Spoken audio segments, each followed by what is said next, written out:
Bonjour tout le monde, salut la foule, heureux de vous retrouver, j'espère que vous êtes en forme, bienvenue. Nous sommes du côté de Malais Lumière au café Cortot avec toute l'équipe, avec Vanny, en pleine forme. Bonjour Vanny, ça va? Très bien et toi? Bah oui, très contente de te retrouver ici dans cet endroit dédié au cinéma. On aura l'occasion de l'évoquer cette semaine, le cinéma. Il y a pas mal de choses qui sont sorties, qui vont sortir et des choses qu'il ne faut surtout pas manquer. On aura l'occasion de vous en parler cette semaine, c'est promis. Bonjour Mike Pérez. Oui, bonjour Philippe, bonjour Vanny, salut Mike. Bonjour David. Comment il va bien? Mais très très bien, nouvelle semaine qu'on se réjouit de passer en compagnie de tous ceux qui nous suivent. Effectivement, et puis David Letard qui est avec nous pour parler musique. Comment il va David? Bonjour Vanny, bonjour messieurs, très bien, merci. Musique de... Non, pas forcément de Noël, Umberto Tozzi, c'est ça? Pas forcément de Noël, justement, on va parler un peu de l'actualité avec Son sous les étoiles, qui a dévoilé sa programmation. Ce monsieur Umberto Tozzi fera partie de la programmation. C'est ça. Je vous en parle dans un instant. Ti amo, c'est un peu d'amour, ça fait pas de mal, surtout en cette période de fête. Notre invité principal, ça sera dans quelques minutes le syndic de Prilly, Alain Giron, qui nous fera le plaisir d'être avec nous. Il a décidé de ne pas renouveler son aventure de syndic. Je crois qu'il a passé suffisamment de temps à la tête de cette ville de Prilly. On l'évoquera avec lui, puis on parlera aussi de ce développement de Malais. On est en quelque sorte chez lui ici. Effectivement. Et puis, nous allons parler avec Vanny, nous allons parler notamment de sommeliers, des sommeliers, cette profession, n'est-ce pas? La Suisse qui forme les sommeliers de demain. On va en parler avec la présidente de l'association des sommeliers de Suisse romande. C'est Yana Delière qui sera avec nous.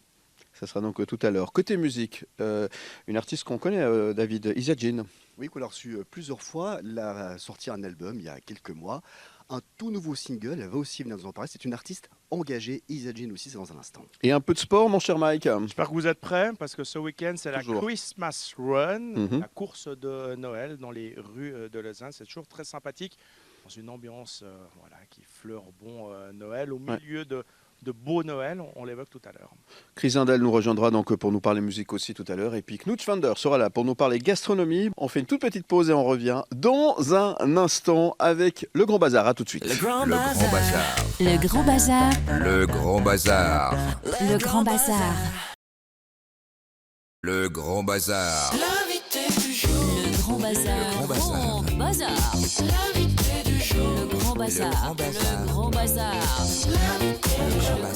Grand Bazar. Après 26 ans au sein de l'exécutif de Prilly, dont 22 comme syndic, Alain Giron a annoncé qu'il ne se représentera pas aux élections communales 2026. Âgé de 70 ans et élu PLR, il met fin à une longue carrière politique marquée par un fort engagement local et une influence durable sur la commune de Prilly. Son dernier mandat a toutefois été particulièrement mouvementé. Seul représentant de la droite dans la municipalité à majorité de gauche, il a traversé une période forte tension interne, marquée par une enquête administrative dont il est sorti blanchi, et ça c'est important de le préciser.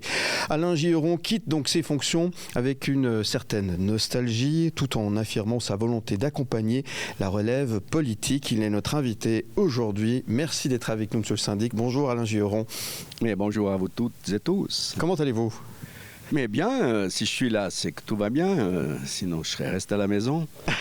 Non, mais voilà, c'est un cap, comme vous l'avez présenté avant. Ouais. Et puis, si vous avez d'autres questions, c'est volontiers que je m'exprime. Ah bah écoutez, vous êtes là pour répondre à nos questions. Et nous, on est très contents de vous recevoir. On est là parce qu'on est dans ce quartier qui est en pleine effervescence, en train de grandir. On se pose beaucoup de questions sur cette région et sur cette densité de population qui est en train d'arriver sur Malais notamment, qui a grandi d'une manière assez incroyable et très très vite. Ça va très vite. Alors c'est le moins qu'on puisse dire, quoique pour moi ça fait quand même un sacré moment qu'on est en route. Vous trouvez le temps long, vous? Alors, je trouve pas le temps long, mais ce qui est extraordinaire quand même, c'est que tout se fait en même temps. Oui, c'est ça, oui. J'allais dire, les habitants nous haïssent une fois. Ouais. Et puis après, ça se fait. Quand même, on a fini et on a clos les tout gros chantiers qui sont là en ce moment. Ouais. Là, vous avez, avec le recul, vous êtes ce qui est en train de se passer, vous êtes fier de ce qui s'est passé. Oui, si je ne l'étais pas, il y aura un problème. Ouais. Donc oui, je le suis parce qu'il ne faut quand même pas oublier qu'on a passé par pas mal d'étapes, et notamment un référendum populaire en 2015, et c'est ça qui a tout permis. Sinon, on aurait eu le non qui l'emporte. Il n'y aurait pas grand-chose, comme en ce moment sur le site. Votre plus grande fierté aujourd'hui, c'est peut-être aussi un peu le moment de prendre du recul et de regarder. Quelle est votre plus grande fierté? Surpris ou ici? Surpris. Mais, en 27 ans, si j'avais rien fait, ça serait grave. Donc, il y a énormément d'objets qui se sont faits. Je dirais quand même la Vaudoise Arena, est quand même un bébé qu'on a été prendre au forceps et puis qu'on a développé avec quand même pas mal de soucis à un moment donné dans la construction. Mais quand on voit aussi ce que ça donne ici avec cette piscine, cette salle de spectacle quand même qui est promise à d'autres spectacles futurs, ça fait aussi vraiment plaisir. Quand on dit que Malais, Prilly, ça devient le nouveau centre-ville de Lausanne, ça vous fait quoi? Ça vous fait plaisir? Je vois un petit sourire quand même. Parce que ça vous flatte. Il ne faut même pas oublier que, prenons juste le casino. Ça aussi, c'est un truc absolument incroyable. Jamais j'aurais pensé dans ma carrière politique que j'allais défendre un casino dans la ville. Enfin bref, c'est fait. Et puis le casino, il devait aller à Lausanne. Et ça paraît normal au niveau du potentiel de personnes pour y aller. Et Lausanne n'en a pas voulu. Puis après, ils se sont dit, ils ont dit aux Balois, allez voir, peut-être à Prilly, Géron, il arrête bientôt, peut-être qu'il sera d'accord. Non, là, je plaisante quand même. Quoique. Eh bien, c'est ce qui s'est passé. Et la municipalité incorpore, j'en suis pas encore revenu, a décidé de se lancer dans ce casino. Mais on est presque à Lausanne finalement ici, parce que le Lausanne Hockey Club est à Prilly ou à Malais, c'est limitrophe, il y a le tram aussi qui arrive, il y a plein de choses. C'est presque un quartier de Lausanne maintenant. Complètement, mais je ferais fort pour délimiter les frontières. Ça, alors vous pouvez être sûr que dans mes 7 mois qui me restent. Excusez-moi, peut-être juste rappeler que le casino, c'est tout bientôt, c'est juin 2026. Juin 26, qui sera en face de la Vaudoise Arena. Juste en face du Malais Lumière. À côté du badminton. Voilà, en face de où nous sommes. Oui, pour situer pour les gens. Qui veulent jouer. Ce quartier, ça a commencé vraiment par la Vaudoise Arena. Il y a non seulement la patinoire, mais aussi, il faut le rappeler, un centre aquatique. C'est pas que la patinoire, c'est un immense complexe sportif. Il y a tous les bâtiments, les tours, on peut le dire, que l'on voit sortir du sol.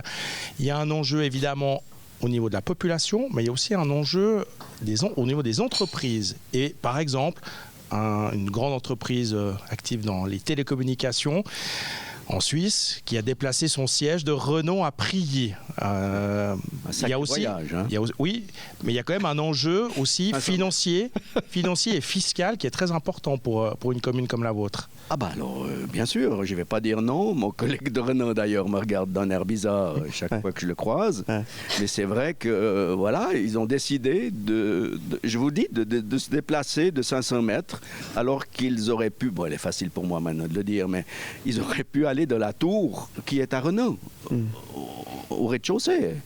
Et puis non, ils sont venus dans la tour qui est à Prilly. Mais là, c'est the place to be. Mais là, voilà, pour le développement de la commune dans son ensemble, ce sont des rentrées fiscales, parce que ce sont de nouveaux habitants, ce sont de nouvelles entreprises. C'est une activité économique avec des commerces, des restaurants, le casino, on en a parlé. Donc, c'est presque vital pour le développement d'une ville comme Prilly. Alors ça, c'est sûr qu'on va être très, très content de voir arriver ces recettes. Nous étions quand même souvent allés dans le rouge lorsque nous votions déjà les budgets des 10 dernières années. Et c'est vrai que la société plus le casino vont nous permettre d'avoir un peu de souffle financier et puis d'éviter peut-être les gros déficits que d'autres doivent toujours avoir encore maintenant. Et nous, on en aura un peu moins cette année. Qu'est-ce qu'on doit retenir selon vous du style de gouvernance d'Alain Giheron? Qu'est-ce que vous voulez qu'on retienne Parce que reprendre derrière vous, ça ne va pas être facile pour ceux qui... Oui. Écoutez, chacun se formera en fonction de ses qualités et défauts. Moi, je dirais juste que... Il y a une phrase maintenant que je dis volontiers. Je souhaite à tous ceux qui viendront après moi, quand ils arrêteront, ils verront comment ils sont appréciés. Ouais. Avant, pas du tout, ou un peu, mais pas tellement, parce qu'on fait toujours des erreurs, on fait toujours des choses qui ne plaisent pas à certaines parties. Puis maintenant, quand vous arrêtez, mais alors, je ne suis pas un habitué LinkedIn, mais depuis que j'ai mis un post sur LinkedIn qui, paraît-il, a fait le buzz, eh bien, j'y croyais pas. Les gens, et je retrouve des anciens élèves même qui me disent bonjour par ce biais. C'est presque touchant, quoi. Ouais. Une reconnaissance tardive, donc. Une reconnaissance. Ouais, non, mais on me l'a quand même dit en 26 ans, sinon je ne serais pas resté pendant 26 ans ou 27 ans, même 27. Hein, si vous 27, oui, c'est 9 c'est vrai. 26, C'est vrai. il n'y a pas encore. Ouais. Eh bien, j'aurais déjà arrêté depuis longtemps, mais je crois que j'ai eu une sorte de confiance qui a régné tant de la part des électeurs que de ma part. Ouais. J'ai parlé un petit peu de nostalgie, quand même. Oui, mais quand même, mais il faut savoir avoir gardé raison. Oui. Il a 70 ans, vous l'avez confirmé, je vous remercie. Non, mais vous les faites pas, c'est pour ça que je les confirme. Mais merci beaucoup. Mais disons que je m'aperçois qu'il y a un fossé générationnel. Oui. Et soyons clairs, ils seront très contents de l'entendre à la radio. Mes enfants, mon épouse aussi, m'a dit, maintenant, Alain, c'est bon. 70 ans, il y en a qui ont 50, il y en a qui ont 30 ou 40. Ouais. C'est vrai que je commence à avoir un peu de peine, des fois, à les comprendre dans Bien sûr. situation et de réaction. Ouais, les chocs générationnels, hein, ça c'est effectivement.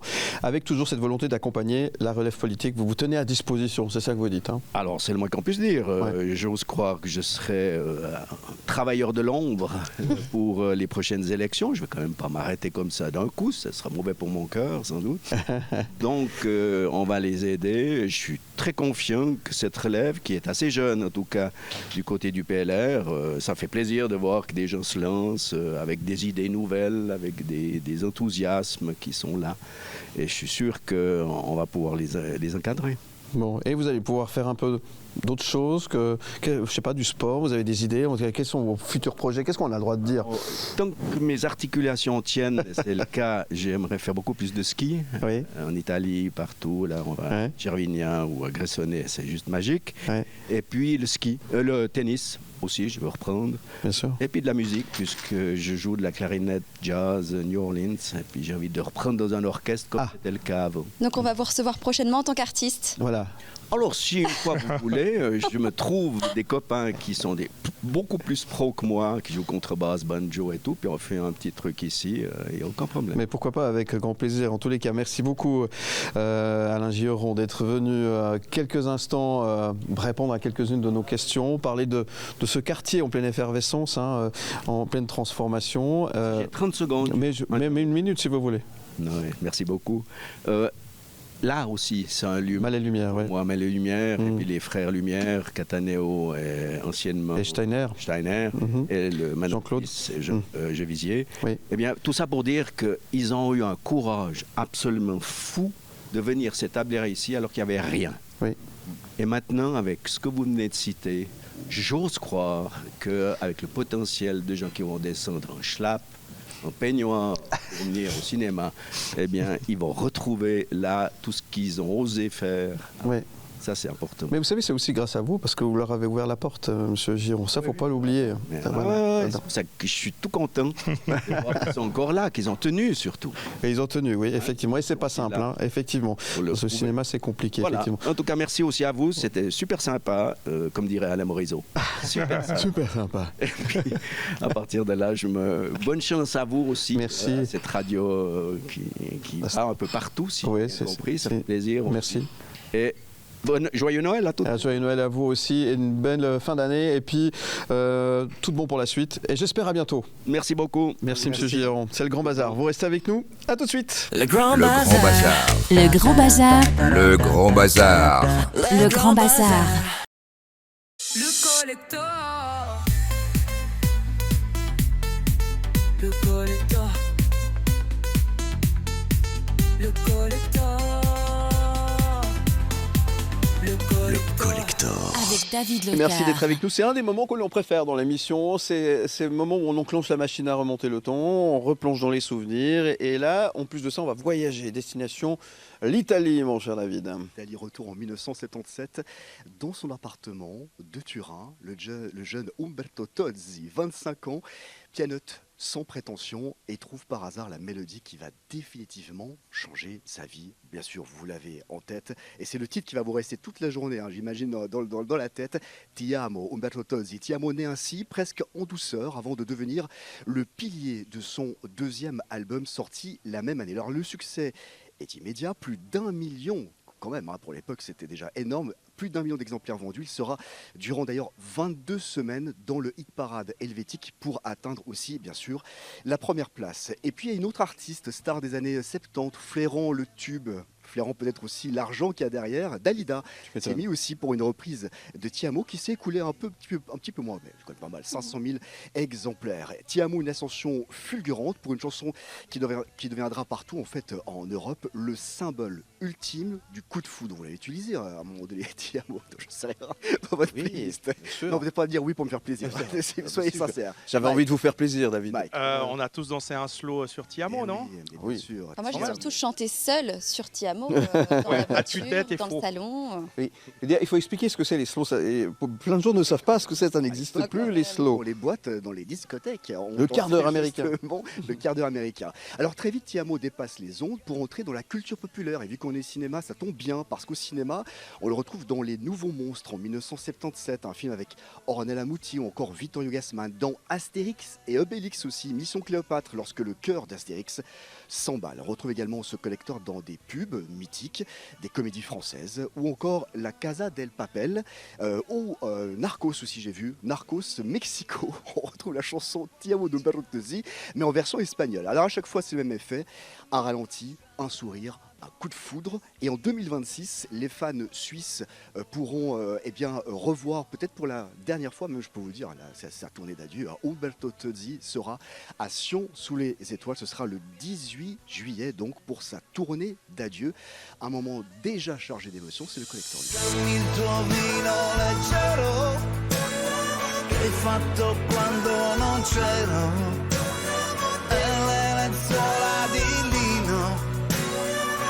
Dammi il sonno di un bambino che sogna, cavalli e si gira, è un po' di lavoro, fammi abbracciare una donna che stira, cantando e poi farti un po' prendere in giro, prima di fare l'amore, vesti la rabbia di Le Grand Bazar. Le Grand Bazar. Le Grand Bazar. Le Grand Bazar.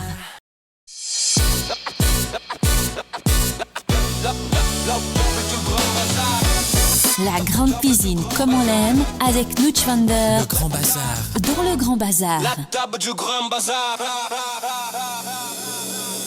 Et cette semaine, il nous rejoint aussi sur le plateau du Grand Bazar, c'est Knut Schwander. Bonjour Knut. Bonjour. Il a passé un bon week-end. Il a passé un très bon week-end. Une bonne semaine aussi. Il nous racontait plein de choses. Ah. Tout à fait. Donc, une bonne semaine de toute façon. De toute façon, merci d'être là pour nous faire découvrir pour cette nouvelle semaine, effectivement, de nouvelles saveurs gastronomiques. On est très curieux de savoir de quoi vous allez nous parler. Cette semaine, saison oblige, je me suis dit que j'allais me concentrer un peu sur des produits de fête liés aux fêtes, donc des plats de fête ou surtout des produits, des aliments liés aux fêtes. Et pour commencer, je me suis dit que plutôt que la dinde, le caviar, le saumon ou la bûche, on pourrait commencer par la truffe. Bonne idée. Alors, j'adore la truffe. Bon choix. Produit de luxe que la grande cuisine française magnifie merveilleusement, avec des apprêts comme la volaille demi-deuil que vous connaissez certainement tous. Bien sûr. Oui, tout à fait. Est-ce que quelqu'un sait ce que c'est? Mais pas du tout. Bien sûr que non. Mais on est là pour ça, pour apprendre. Voilà, exactement, on est tout oui. On est tout oui. Figurez-vous, c'est une volaille sous la peau de laquelle on a mis des lamelles de truffe pour la mettre au four, ce qui lui donne ensuite un aspect un peu bicolore, et c'est pour ça qu'elle s'appelle demi-deuil, parce qu'autrefois les gens portaient le deuil et après un certain temps ils portaient le demi-deuil, donc ils avaient droit à un tout petit peu de couleur. Enfin, voilà. Mais ça c'est un peu un détail, c'est pas pour vous raconter ça en fait. C'est un détail pour vous, mais pour nous, ça veut dire beaucoup. Oui, enfin, moi j'aime bien ces petites anecdotes. Alors revenons quand même à cette truffe qui est donc, en plus, un produit de saison qui se vend quand c'est de la truffe noire entre 800 et 1500 francs le kilo. Quand même, ouais. Et puis. Correct. Oui, non, c'est vrai, c'est pas rien. Maintenant, bon, on n'utilise pas non plus des tonnes en général. Mais alors, du coup, on comprend aussi pourquoi certains restaurateurs pèsent même les lamelles avant de les mettre sur les pâtes ou sur le plat. En général, c'est à peu près 10 grammes qu'on vous met sur un plat. Et puis après, il y a la truffe blanche d'Alba. Celle-là aussi, elle est de saison. On est en plein dedans. Mais là, on passe à... c'est plus cher, ça. Oui, on est à 6 000 francs le kilo à peu près. Ah donc, grand écart. c'est pas tous les jours, mais comme Alba, c'est, vous le savez... La capitale de la truffe. C'est la capitale de la truffe, c'est en Italie. Eh bien, figurez-vous que la gastronomie italienne aussi, je disais la française, mais l'italienne aussi, intègre volontiers de la truffe. Question, est-ce que vous êtes allé, vous, dans un restaurant italien très récemment ? Oui. Je vous ai parlé de ce restaurant à Ponta. Je rigole. Absolument, très bien, d'ailleurs, exactement. Il cherche à se faire inviter, je pense. Il va y arriver, hein. C'est quoi, c'est Racine Radici, oui. Il me voyait assez souvent, d'ailleurs. Très bien, et où on mange d'ailleurs de la truffe. Excellente. Oui. C'est bon, t'as ton entrée libre, toi.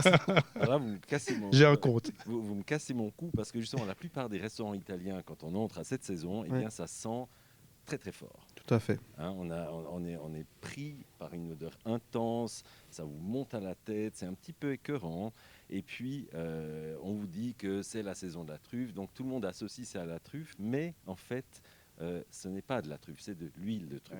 Et il y a une très très grande différence, parce que, je vous aurais averti, quand il y a cette odeur dans un restaurant, vous pouvez ressortir tout de suite, parce que ça veut dire que le plat à la truffe, en général, il n'y en a pas, et puis que la truffe, eh bien, c'est vous.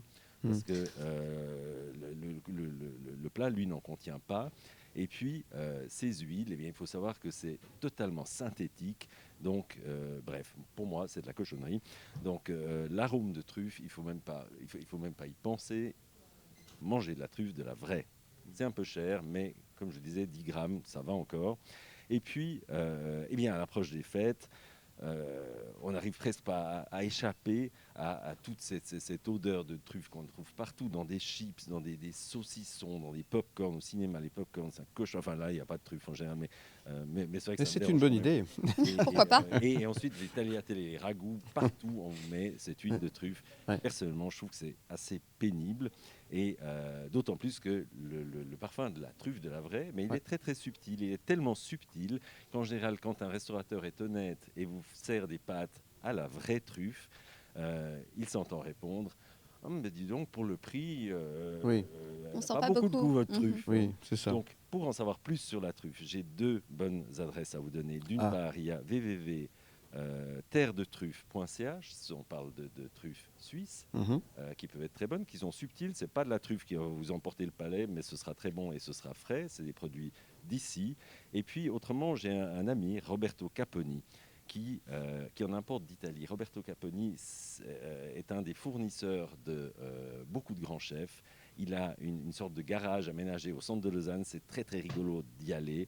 Et donc sur www.caponi.ch, on trouve aussi plein de renseignements sur la truffe. Et surtout, il faut aller le voir dans son petit garage parce que je ne sais plus comment ça s'appelle, c'est pas Bottega Caponi, mais quelque chose comme ça.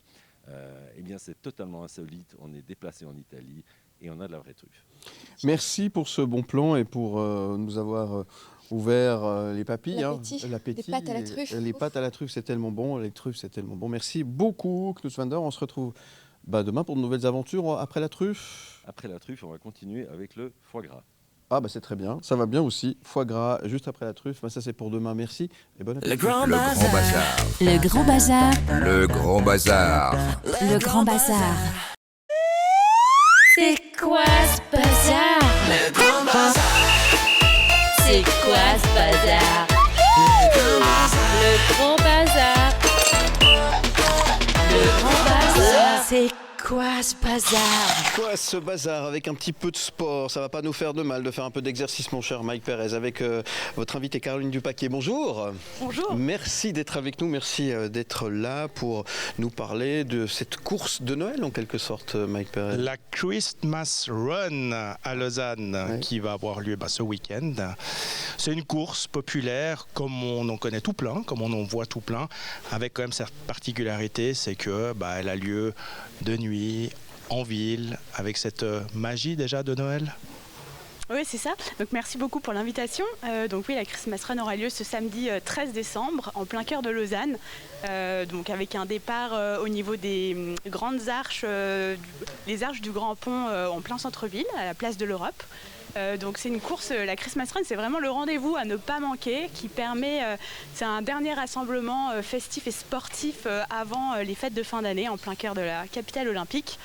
Donc c'est une course populaire et vraiment ouverte à tous. Tout le monde peut trouver sa course, il y en a pour tout le monde, pour toutes les envies. Un programme varié à partir de 19h en nocturne pour profiter des illuminations de Noël. Faut-il s'habiller en lutin? Alors, tout à fait. Ou en Père Noël. Pas obligé, mais on a beaucoup de gens qui courent déguisés et c'est ça qui fait aussi le charme de la course, de l'événement. Même pour les spectateurs, c'est vraiment un événement très très convivial et très très chaleureux. Et beaucoup de personnes viennent notamment déguisées. On organise un concours de déguisement qui aura lieu cette année sur le podium, donc sous forme de défilé avec des jolis lots à la clé. Donc on encourage les gens à se déguiser. Mais chaque année, c'est assez incroyable. Il y a des déguisements tellement créatifs, originaux. Les gens vraiment mettent le paquet.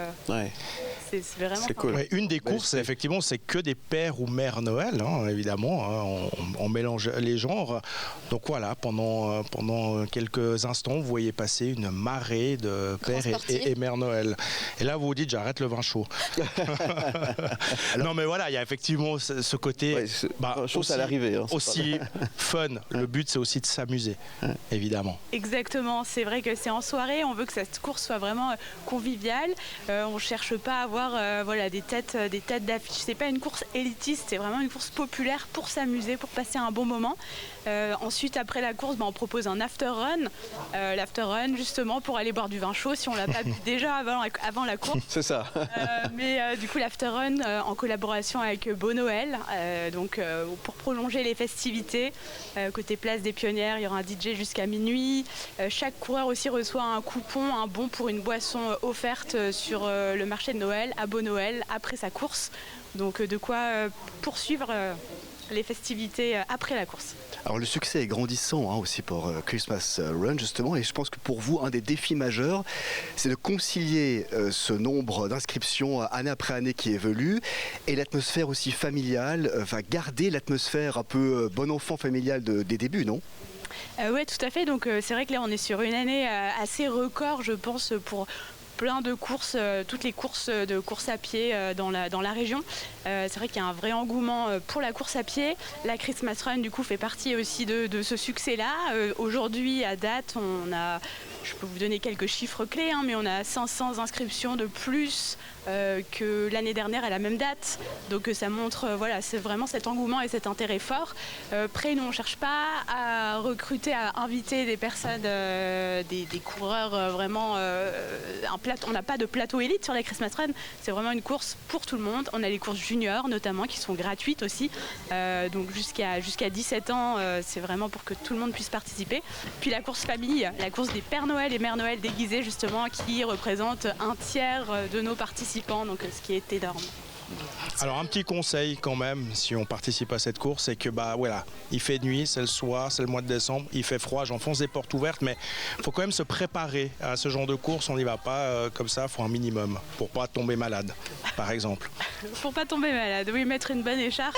Et on espère peut-être avoir un bonnet de Père Noël si possible, et puis on espère peut-être avoir quelques flocons le jour de l'événement pour se mettre dans l'ambiance hivernale et de Noël. Alors pour s'inscrire, c'est encore possible, on peut encore s'inscrire là aujourd'hui par exemple? Les inscriptions sont encore possibles, donc je conseillerais de ne pas tarder pour s'inscrire. Les inscriptions partent vite, donc il est possible de s'inscrire jusqu'à ce vendredi 12 décembre 18h dans les limites des dossards disponibles. Voilà, c'est ça. Bien sûr. Donc on va sur le site, c'est ça? Sur le site internet, voilà, christmasrun.ch, très facile. Et voilà, vous vous inscrivez, dépêchez-vous, et puis allez participer à cette course de Noël, cette Christmas Run à Lausanne. C'est vrai que c'est plutôt sympa. Et en tout cas, merci beaucoup d'être venu et à très bientôt dans le Grand Bazar. Alors. Merci beaucoup.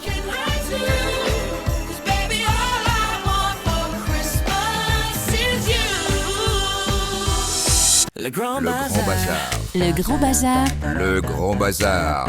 Le Grand Bazar. Le Grand Bazar. Le Grand Bazar. Le Grand Bazar. Le Grand Bazar. De nous rejoindre sur le plateau, c'est Chris Zindel. Bonjour Chris. Bonjour, comment ça va? Mais bien, et toi? Merci d'être là. Il n'est pas venu tout seul, Chris. Il est bien accompagné aujourd'hui avec Isia Jean qui nous a rejoint aussi. Bonjour Isia. Comment ça va? Ça va bien. Oui. Ça fait plaisir de vous revoir. Ça fait longtemps, c'était sur un autre média, mais ça fait longtemps. Oui, ça fait un petit moment. Vous avez l'air en pleine forme.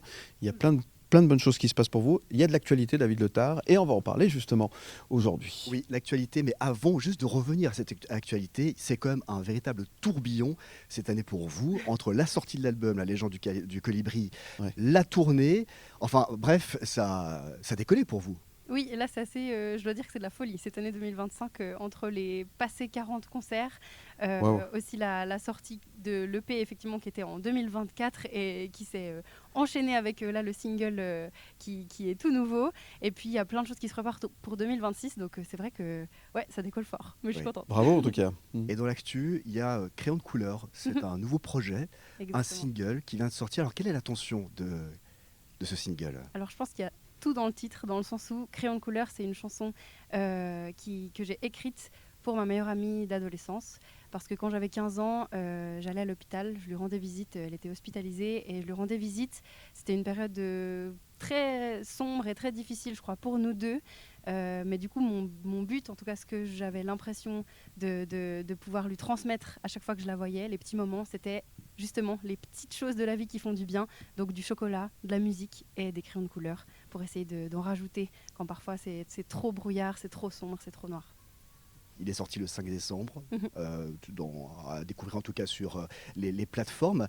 Il y a quelque chose quand même qui est assez fou avec vous, c'est qu'au-delà d'être une artiste, vous êtes, oui, une artiste, mais engagée justement dans plein d'autres causes. On pense aussi, par exemple, à la cause du cancer du sein ou la cause aussi du non-consentement. Enfin, vous êtes là, vous signez des choses et vous n'avez pas peur de le dire. Non, ça c'est clair. Et en fait, je crois que c'est toujours ce que j'ai voulu faire, et à travers la musique, il y a, je sais pas, un élan, il y a une vague, il y a quelque chose qui le permet, et je trouve ça super beau en fait, parce que je sais que moi je suis militante pour énormément de causes aussi à côté en tant que citoyenne simplement, mais à travers la musique, j'ai réussi à mettre en avant certains messages, et là en l'occurrence pour Crayon de couleur, c'est aussi l'aspect de la santé mentale qui est mis en avant. Je travaille avec toute l'équipe de Stop Suicide, je suis ambassadrice aussi de cette association, et voilà, ça fait plaisir aussi de pouvoir lier tout ça et que ça sorte en musique, c'est fou. J'ai l'impression que c'est un peu un passage aujourd'hui important aussi pour les artistes d'oser s'engager, surtout pour les jeunes générations. Oui, c'est clair. Je pense qu'il y a beaucoup de choses qui font qu'on a une tornade à l'intérieur quand même, que ce soit l'actualité, mais juste la peur en fait de demain, et aussi de gérer tout ce qui arrive à une vitesse assez incroyable. C'est vrai que même moi, en discutant avec des plus jeunes de quelques années, je suis déjà perdue, et il y a plein de choses qu'on ne maîtrise pas. Et c'est important de revenir un peu aux bases. Et c'est vrai que pour ça, les crayons de couleur, ça a été incroyable. Enfin, une connexion incroyable justement pour revenir un peu à quelque chose de manuel et de simple. Mais il faut utiliser cette notoriété que les artistes ont. Il faut le faire pour justement servir d'exemple, de modèle auprès des plus jeunes. Des plus âgés aussi, tant qu'à faire. Oui, c'est vrai. Plus jeunes. Il n'y a pas de limite d'âge à ce niveau-là. Mais c'est bien, faites-le, continuez. Merci. Et pour les réseaux sociaux, par rapport aux jeunes, ça se passe comment? Du coup, il faut être très présent aussi en tant qu'artiste. Est-ce que c'est quelque chose que vous arrivez à gérer toute seule? Ça se passe comment?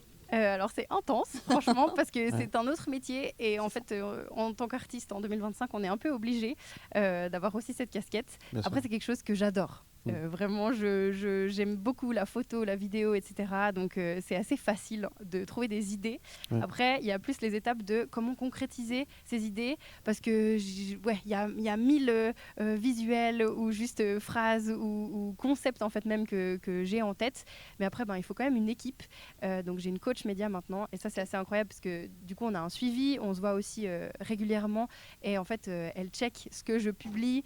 Ensuite, on analyse l'algorithme aussi ensemble. Et c'est assez cool d'essayer en tout cas d'être toujours à la page pour réussir à gérer ça, parce que c'est vrai qu'en tant qu'artiste, on a besoin d'avoir les réseaux qui soient hyper actifs et de toujours proposer quelque chose de nouveau et avec des accroches pertinentes. Et ça, je pense que c'est la partie un peu plus difficile pour moi, mais j'adore. Franchement, j'apprends beaucoup aussi. On parlait du tourbillon qui est en train de se dérouler pour vous en ce moment. Chris, c'est l'exemple d'une artiste qui fonctionne chez nous, comme quoi c'est un bel exemple et ça fonctionne. Oui, exactement. Et justement, ce qui est excellent avec son univers, moi je l'ai découvert au Funky Claude à Montreux cette année. Et elle a vraiment une identité, il y a plein des valeurs. Et aussi, elle sait aussi s'entourer apparemment de plein de gens et surtout une grande détermination à vouloir avancer. Donc, c'est vraiment l'exemple parfait et ça marche, quoi. Et ça marche, ouais. Et c'est tant mieux. Et nous, on a hâte de vous écouter. On va vous écouter dans quelques secondes. Le temps quand même de vous poser cette question. Qu'est-ce qu'on peut vous souhaiter? Alors, puisque tout fonctionne, à part de belles fêtes et puis que vous souhaitez que ça continue, évidemment, qu'est-ce qu'on peut vous souhaiter? Je pense que la seule chose pour moi, c'est de continuer à rassembler. Oui. Et c'est hyper important que je continue à avoir ce public intergénérationnel qui est déjà là. Ouais. Ça me fait tellement chaud au cœur pendant les concerts d'avoir autant les enfants avec les pamires tout devant, qui en plus connaissent toutes les paroles par cœur. Ça, c'est cool. Les adultes et aussi les personnes âgées et même les personnes en situation de handicap. Ça me tient à cœur qu'elles aient aussi accès aux concerts. Et je crois que c'est ça, en fait, la plus belle chose. On me demande toujours, est-ce que tu sais le jour où tu auras réussi? Ouais. Et en fait, j'ai déjà réussi. Parce qu'à partir du moment où il y a des enfants, des adultes, des seniors, tout ce monde qui suit, en fait, et qui est touché, qui est porté par ces couleurs, voilà, c'est ça. Donc, juste que ça continue. Bravo, que ça continue, on vous le souhaite en tous les cas. Exactement. Alors, qu'est-ce qu'on va avoir la chance de pouvoir écouter, là? Alors, une version qui n'existe pas encore, Crayon de couleur en acoustique, simplement guitare-voix. Ouais. Et c'est un petit challenge, c'est des couleurs aussi différentes en soi, parce que moi j'adore ce côté justement de groupe. Donc dans la version qui est enregistrée en studio, on était tout plein, il y a plein de chœurs, et là ce sera juste une voix, une guitare, donc il y a un côté intimiste. Je vous laisse vous mettre en place, on va vous applaudir parce que ça fait plaisir. On vous souhaite tout de bon pour la suite. Issa Jean pour vous dans le Grand Bazar. C'est parti.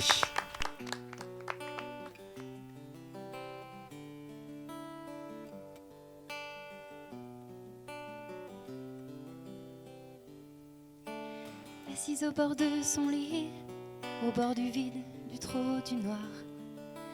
Il est presque minuit. Les pas des médecins résonnent dans le couloir. Tous les murs ici sont gris. Les deux aiguilles de la pendule traînent. Elle compte en catimini. La fin des cendres, que le soleil reprenne. Et moi je viens avec mes crayons de couleur redessiner les contours de son cœur. Je sais qu'elle m'attend, qu'on n'a pas beaucoup de temps. J'arrive bientôt avec mon sac et ma radio.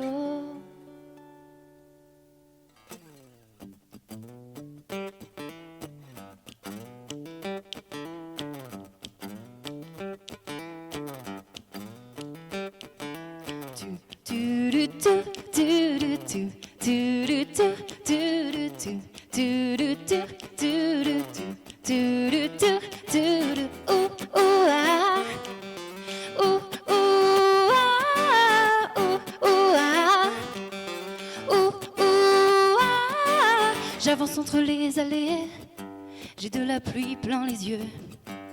Hier j'ai gravé un CD avec des chansons qui soignent quand on a le cœur bleu. Du chocolat plein les mains, on rit, on oublie et on colorie. Tous ces petits bouts de rien font briller l'or de son kintsugi. Quand je reviens avec mes crayons de couleur de nos cœurs. Je sais qu'on s'attend, qu'on a encore tout le temps. J'arrive bientôt avec mon sac et ma radio. Ouh, ouh, ah.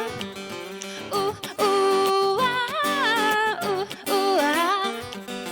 Ouh, ouh, ah. Comme la joie dont vice versa, jaune rappelle l'évidence qu'un brin de chaos en soi permet de donner vie à une étoile qui danse. Le violet de ses peines, ses cicatrices en survivantes, son histoire a changé la mienne. Précieuse couleur dans mes souvenirs d'enfance. Quand je reviens avec mes crayons de couleur, redessiner les contours de nos cœurs. Je sais qu'on s'attend, qu'on a encore tout le temps. J'arrive bientôt avec mon sac et ma radio. Ouh, ouh, ah. Ouh, ouh, ah. Ouh, ouh, ah. Ouh, ouh, ah.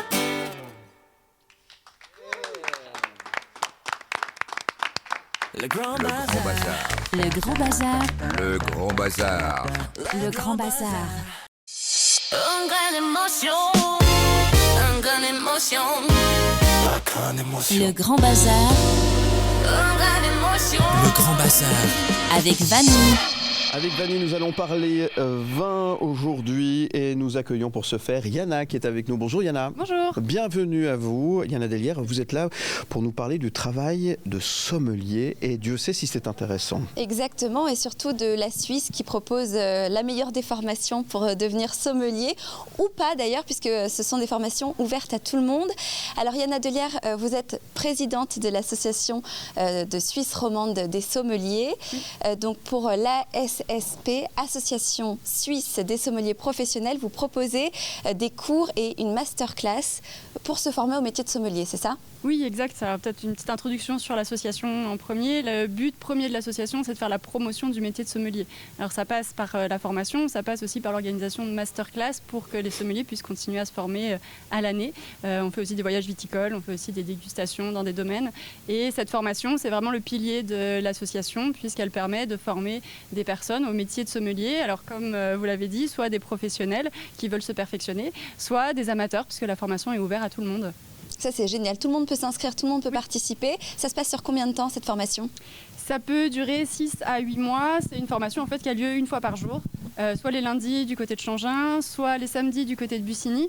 Donc un jour par semaine, on se consacre au monde du vin, à la sommellerie, et voilà, donc sur 6 mois. C'est toute une journée ? Une journée entière. Une journée entière, oui. Mais vous dites que c'est ouvert à tout le monde, n'importe quelle personne qui nous regarde, nous écoute, mais est-ce qu'il faut quand même un minimum, des prérequis pour faire cette formation ? Le seul prérequis, c'est la motivation et l'intérêt pour le monde du vin et de la sommellerie. Même si on se dit, mais moi je connais rien au vin, j'arrive pas à distinguer un cépage d'un autre. Un blanc d'un rouge. Oh, ouais, quand même. Quand même. Ça s'appelle daltonien. Voilà.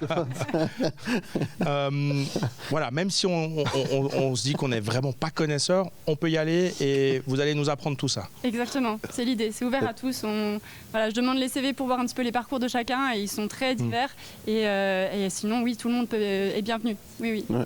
On peut découvrir ce que c'est, une piquette ou un bon vin, un bon cépage, un bon vin, quoi. L'idée, c'est de savoir un petit peu plus déjà comment on fait le vin, d'où ça vient, la vigne, comment ça s'entretient, de faire un tour des vignobles du monde, de comprendre un petit peu qu'est-ce qui fait la typicité de chaque région viticole, connaître un petit peu plus les cépages, et puis on va même introduire à différentes boissons, parce que le sommelier ne s'arrête pas au vin, mais on va parler bière, spiritueux, saké, cidre, etc. Même le café ? Même le café et le thé, oui. Alors justement pour les gens qui nous regardent et qui pourraient être intéressés pour suivre cette formation, où est-ce qu'on s'inscrit et à quel prix? Alors ça se passe en ligne sur le site. À peine un verre de vin, ça y est, ça part. L'alcool qui dès le matin me perturbe. Oui, alors au niveau du prix, ça coûte 3 000 francs l'entièreté de la formation, donc c'est 20 jours de formation en tout, donc ce qui est plutôt abordable, sachant qu'on va coûter plus d'une centaine de produits, en tout et pour tout. Et puis pour l'inscription, ça se passe en ligne sur l'association, le site de l'association des sommeliers, donc ASSP.Romandie, et ça permet vous allez trouver le formulaire en ligne, des informations sur les classes et de s'inscrire directement comme ça. Et on repart avec quoi ? une fois qu'on a fini cette formation? Oui, alors à la fin, il y a un examen qui se passe en 3 temps, de la pratique, de la dégustation et de la théorie. Et ça amène au certificat de sommelier qui est reconnu au sein de l'association, mais aussi dans une association fêtière qui est l'association de la sommellerie internationale qui est présente dans plus de 70 pays. Donc on a cette reconnaissance et puis on va avoir le petit pins qui va avec et qui permet de pratiquer le métier de sommelier sur le terrain. Alors comment on sait si c'est un bon sommelier ou un mauvais sommelier? Non mais c'est vrai, c'est une vraie question parce que finalement il n'y a pas de mauvaise réponse, il n'y a pas de bonne réponse. Il y a un savoir-faire, il y a un peu évidemment des connaissances effectivement. Qu'est-ce qui fait finalement que on arrive à sortir son épingle du jeu parmi toutes ces connaissances? On a des connaissances qui sont très importantes, mais je pense que la première chose qui va être importante en termes de qualité pour un sommelier, ça va être le contact avec les gens, d'être à l'écoute des attentes des personnes et de pouvoir leur conseiller le vin qui leur correspond le plus. Donc il y a vraiment ce rapport avec les gens qui est extrêmement important et garder ça en tête, même quand on a des connaissances et un parcours très important, garder cette humilité, je trouve que c'est extrêmement important. Là, vous nous avez amené une Syrah. Oui. Faites-nous une démonstration, comment ça se passe. De bon matin. De bon matin, alors effectivement, on est là, c'est le matin, il n'y a pas d'heure. Est-ce qu'on peut déguster le matin? Non. Alors, il y a un élément qui nous manque, c'est le crachoir. Je conseille vivement de recracher quand on fait des dégustations. Mais le matin, c'est dommage. Fin de matinée, c'est là où on a l'olfactif qui est le plus à même de sentir les aromatiques, puisqu'on a faim en fait. Et physiologiquement, on est plus sensible aux arômes. Donc, goûter en fin de matinée quand on a le ventre vide, c'est pas mal pour ça. Faites-nous une démonstration. Comment ça se passe? Alors là, vous nous avez apporté un vin qui vient de Genève. C'est une Syrah, c'est ça? Exactement. On est sur une Syrah du domaine de Jean-Michel Novelle, qui est un œnologue passionnant parce qu'il a déjà une connaissance en œnologie qui est folle, parce qu'il est créateur, il va vraiment penser les choses avec un temps d'avance et parce qu'il partage aussi volontiers toutes ses connaissances. Donc ça, c'est aussi quelque chose qui est très intéressant. Alors moi, l'idée en cours, c'est de ne pas vous dire ce que vous devez sentir ou ressentir, c'est plutôt de vous aiguiller sur qu'est-ce que ça veut dire, ce que vous ressentez. On a tous notre mémoire olfactive qui se construit durant l'enfance, donc on a tous nos référentiels. Donc si vous sentez quelque chose et que ça vous évoque quelque chose, c'est que ça existe. Donc il faut vraiment prendre confiance là-dessus et pas croire que qu'on n'est pas capable, que c'est pas possible. Et puis ensuite, tout l'exercice, ça va être de comprendre ce qu'on ressent. Pourquoi je vais sentir du fruit, pourquoi je vais sentir des épices, d'où ça vient? Est-ce que c'est le cépage? Est-ce que c'est sa façon dont il a été élevé, en barrique ou pas? Est-ce que c'est son temps de vieillissement? Là, c'est une Syrah de 2017, donc on a déjà des arômes qui ont changé, qui ont évolué dans la bouteille.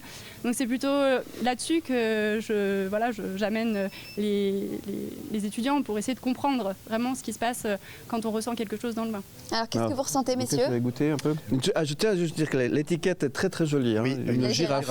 Moi, je sens c'est la reine des coups montés, la girafe, vous savez? Je sens la réglisse justement.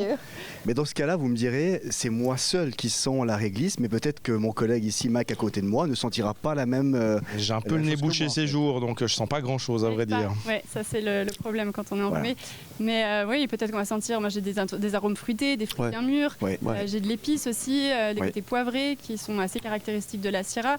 On va avoir une aromatique aussi légèrement végétale qui apporte un peu de fraîcheur. On a une multitude de profils aromatiques différents et peut-être qu'il y a des éléments qui vont vous parler, peut-être d'autres moins, mais on est tous différents par rapport à ça. Vin qui accompagnerait bien une viande par exemple? Oui, la viande ça marche toujours très bien avec le vin rouge, les Syrahs ça marche volontiers, on est sur la fin de la chasse, pourquoi pas encore les dernières chasses. Oui, c'est ça. Comme ça peut être très sympa. Ce qui peut bien accompagner aussi ce bon verre de Syrah, c'est le journal du sommelier que vous avez écrit, Yana. Est-ce que vous pouvez nous le présenter?